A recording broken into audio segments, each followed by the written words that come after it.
It is the summer of 1982, and the Green River flows like it always has, smooth and silent. This summer, however, there is trouble on the riverfront. The bodies of two young prostitutes, Wendy Caulfield and Deb Bonner, have turned up in the river's wash. 32-year-old homicide detective Dave Reichert is assigned to work the cases. 3 days after Bonner's body is discovered, Reichert's phone rings. It's a call from dispatch and more trouble along the river. I couldn't believe it. I put the phone down and turned to my wife and said they found 2 more bodies in the river. I gotta go. Reichert heads for a bend in the Green River, where a rafter spotted the bodies, both black females. Crime scene investigators cordon off the area and begin to comb it for clues. Reichert himself is pushing his way through tall grass when he nearly steps on yet another body. This third victim is a light-skinned black girl. Her hair is dyed red, and there are jeans around her neck. She was face down, if I recall correctly, and so we knew we had a serial killer, obviously, working here. This is being described as one of the nastiest homicides in King County record. 25 detectives have been assigned to the case full-time, making this one of the largest investigations in the county's history. 5 women, all dumped in or near the Green River in 1 month. With a body count at 5 and counting, community unrest begins to grow. King County detectives are now forming a task force to investigate the murders. They have no suspect, no motive, and very little evidence. The news media, of course, wanted to know, what are you going to do? This looks like a serial killing to us, too. The case is quickly dubbed the Green River Killings. King County forms a task force, with Dave Reichert at its head. The detectives field hundreds of tips. Promising leads are followed but go nowhere. Meanwhile, 1982 draws to a close.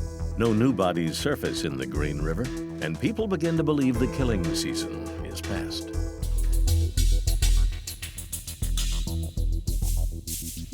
With the Green River killings now 7 months cold, Reichert's task force has been disbanded.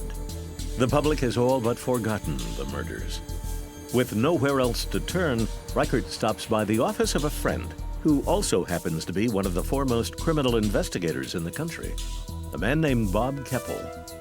He agrees to sift through the files and assess the case.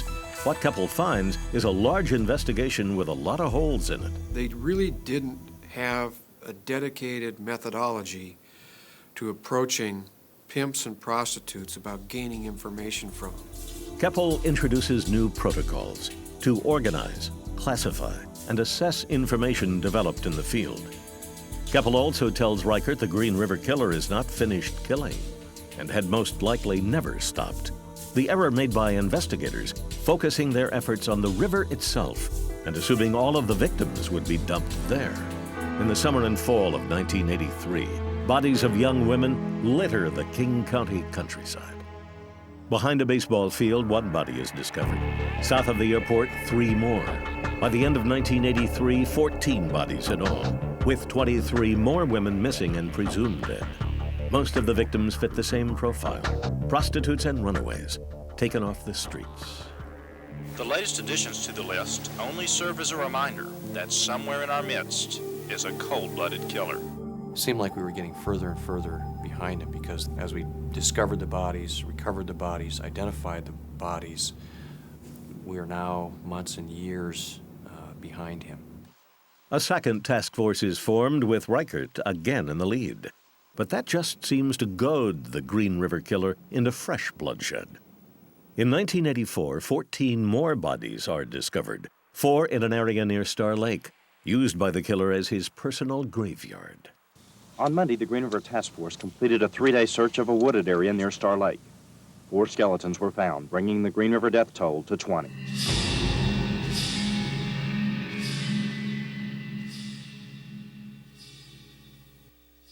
By 1986, more than 50 detectives work the Green River case.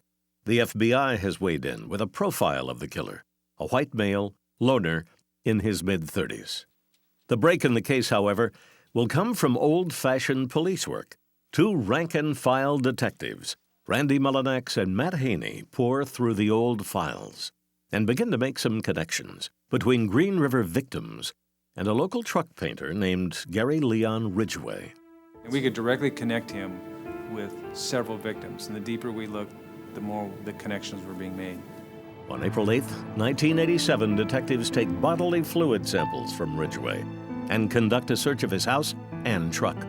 Of the thousands of items taken from Ridgeway's home, none of them can be connected to any of the victims.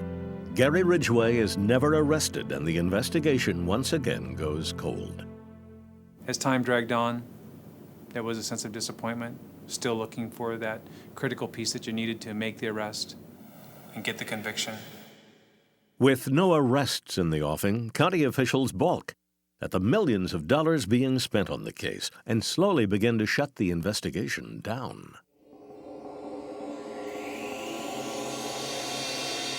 Reichert believes the case can still be solved. His best chance, the blossoming field of forensic DNA.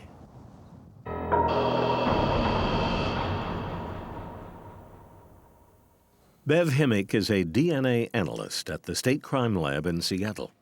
In the summer of 2001, Reichert gets clearance for her to work the Green River case.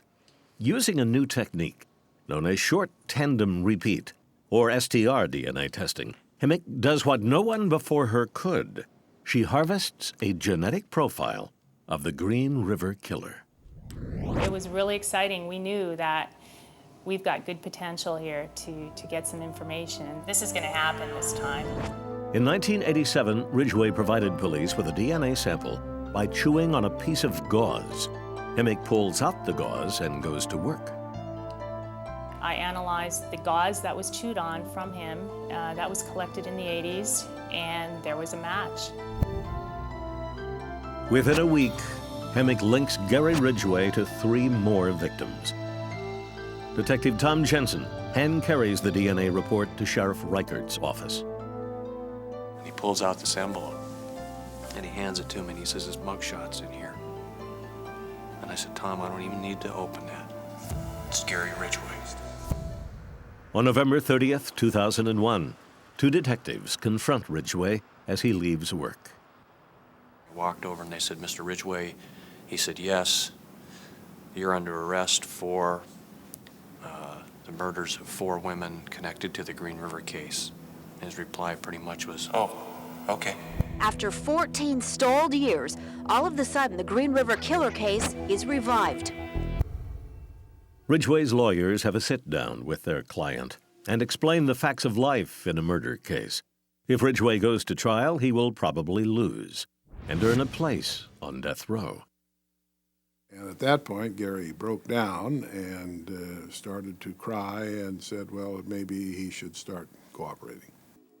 Savage extends an offer to the state.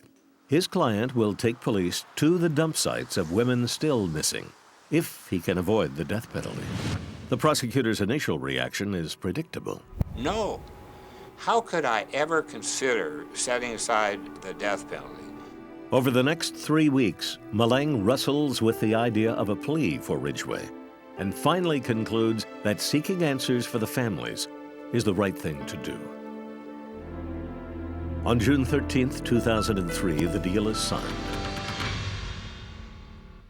How do you plead to the charge of aggravated murder in the first degree as charged in count 1 for the death of Wendy Lee Caulfield? Guilty. On November 5th, 2003, a judge reads the roll call of the deceased. 19 years worth of killing at the hands of Gary Ridgeway. Guilty. As the names were being read off, one at a time, how do you plead? Guilty. How do you plead? Guilty. And you get to 17, and then 20, and then 25, and then you're at 30, and then you're at 35, and then you're at 40. How do you plead to the charge of aggravated murder in the first degree as charged in count 31 for the death of Debbie M. Abernathy? Guilty. 6 weeks after the plea comes sentencing. While you could not face them as you took their lives, you will face those young women in your dreams and private thoughts of your grisly deeds. You will be haunted for the balance of your life. Gary Ridgeway is sentenced to 48 consecutive life terms. His story finished. The rest of his life to be spent in a prison cell, alone with the memories of those he killed.